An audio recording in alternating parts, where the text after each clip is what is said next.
Let's begin with the session with the database schema. So this topic, database schema, that is this means the structure of the database. This may be an internal structure, this may be an external structure, this depends on the schema to schema. For example, when you talk about the logical design of the database instance, that is a snapshot of the data in the database.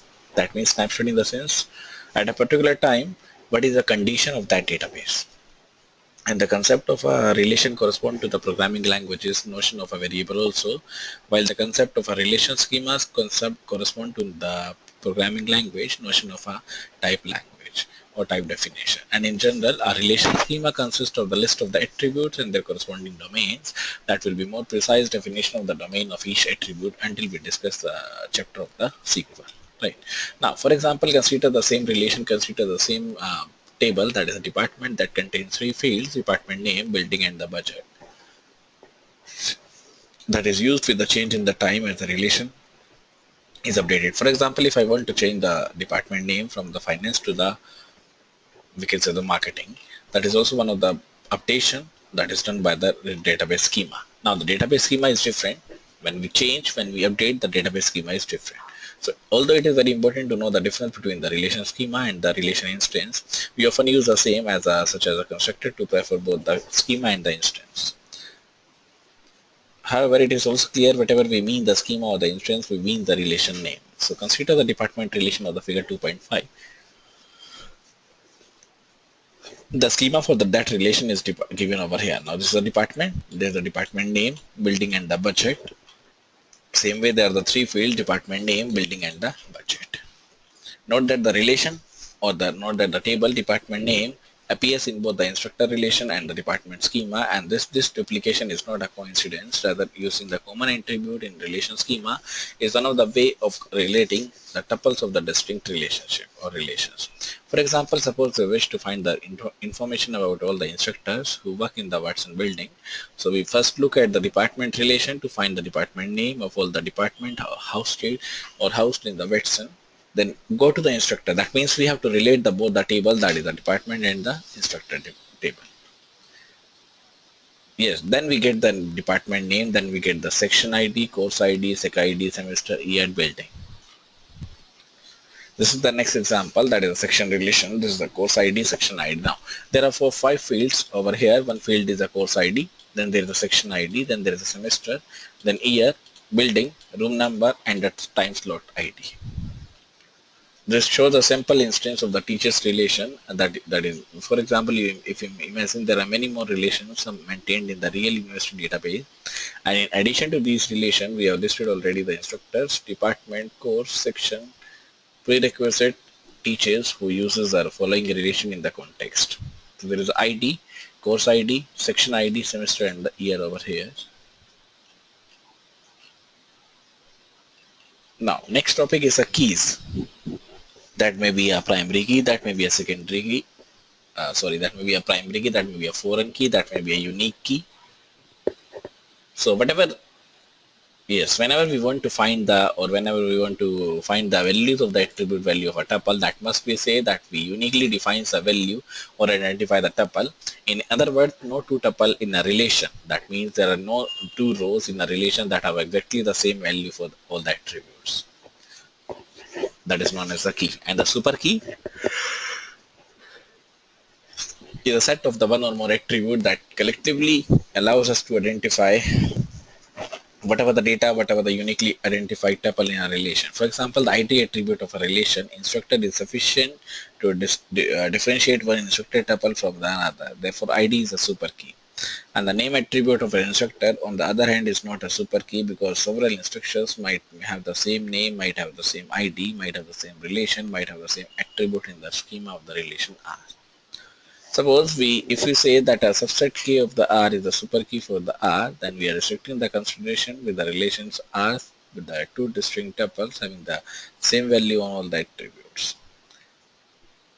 Now, what is a candidate key? All right, okay. Now, what is a primary key?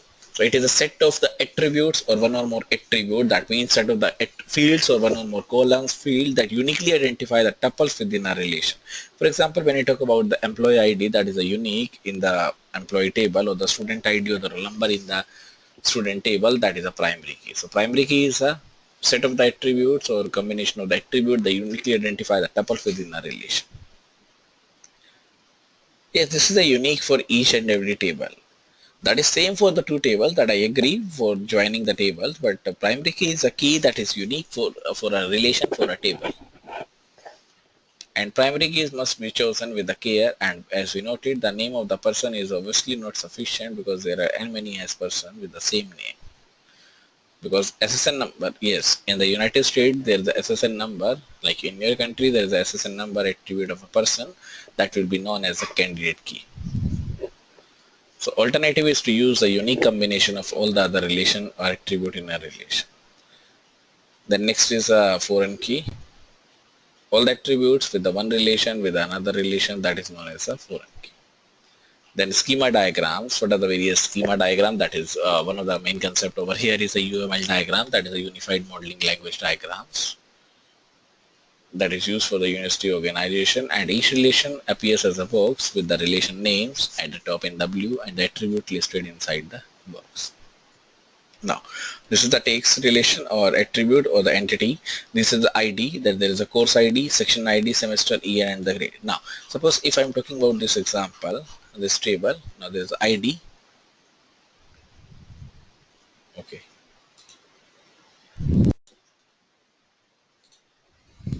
Now, if you imagine that there are more relationship maintained in a real instructor, in those instructor we already use the instructor, department, course, section, prerequisite, and the teachers. Keys we have done already. The schema diagram we have done already. The next one is a relational query language, that is a RQL. One is a SQL, that is in your syllabus full fledged. One is a RQL, only the just introduction of the RQL. So what is a query language? That is a unique user request.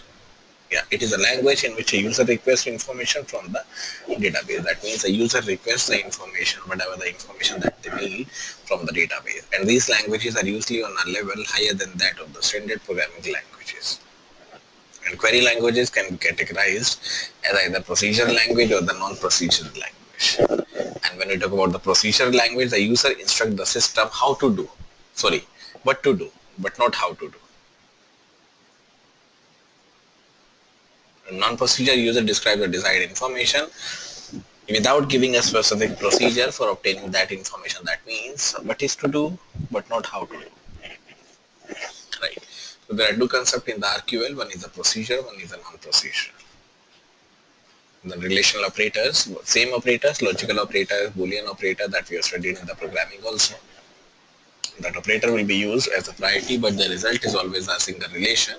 And this property allows us to, or allows one to combine several of these operations in a modular way. And specifically, since the result of a relational query language that is itself a relation, so relational operation can be applied to the results of the query as well as to the given set of the relation. And the specific relational operations are expressed differently depending on the language, but that fit the general framework that is described over here, and that is used with the specific ways of the operation that is expressed in the sequence. And the most frequent operation that is used is the selection of a specific tuple from a single relation that satisfies some particular relation, some particular predicate, and the result is a new relation that is a subset of the original relation. So one is ID, one is a name, one is a department name, one is a salary. The result of the query is selecting the instructor tuples with the salary greater than the 85,000, which is the output. One of the salary is 90,000, then 95,000, then 87,000, then 92,000. So there are four queries, there are four tuples that is available who has the salary greater than 85,000.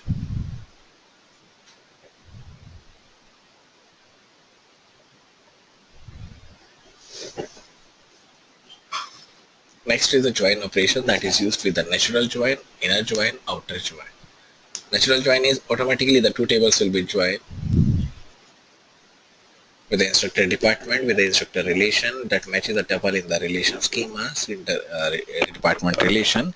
If the values are available over here, if the values of the department name attributes are the same, and all such matching pairs of the tuples are present in the join result. And in general, the natural join operations on two relation matches the tuples whose values are the same on all the attribute names that are the common to both the relations.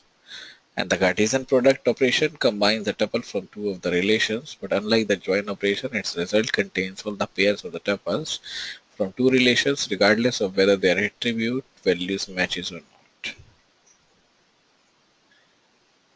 And the union operation and the projection operation, there are two types of operation that is available over here that is used.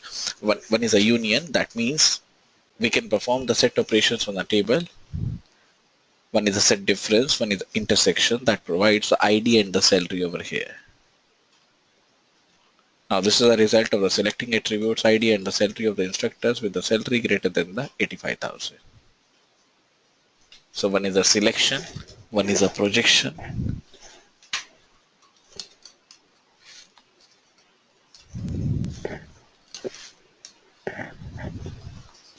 Then next is the natural join, next is the Cartesian product, next is a union.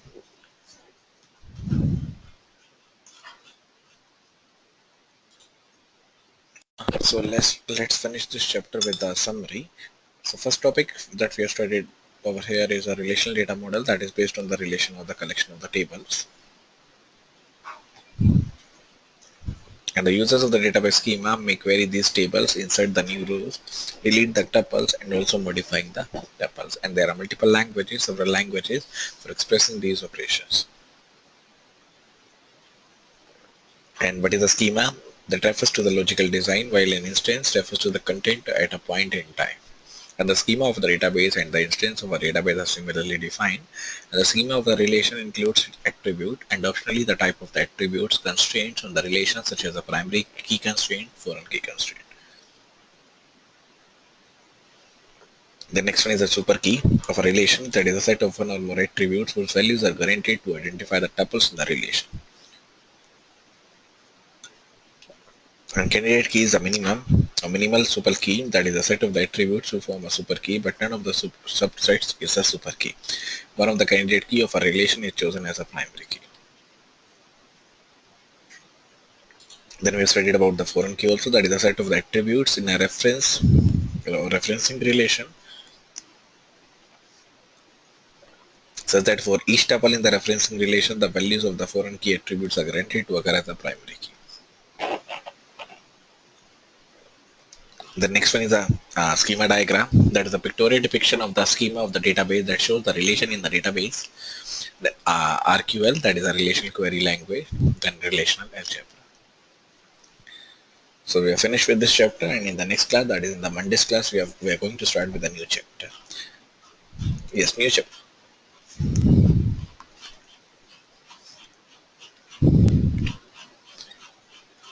Then new chapter is a sequel, that is SQL or Introduction to the SQL. And this is one of the important topic or chapter because SQL is used in each and every programming for the data or for storing the database. So we start with this. We start with the SQL in the next class. That is in the tomorrow's. That is in the Monday's class, not the tomorrow's class. All right. So till now, any doubts, anyone? If you are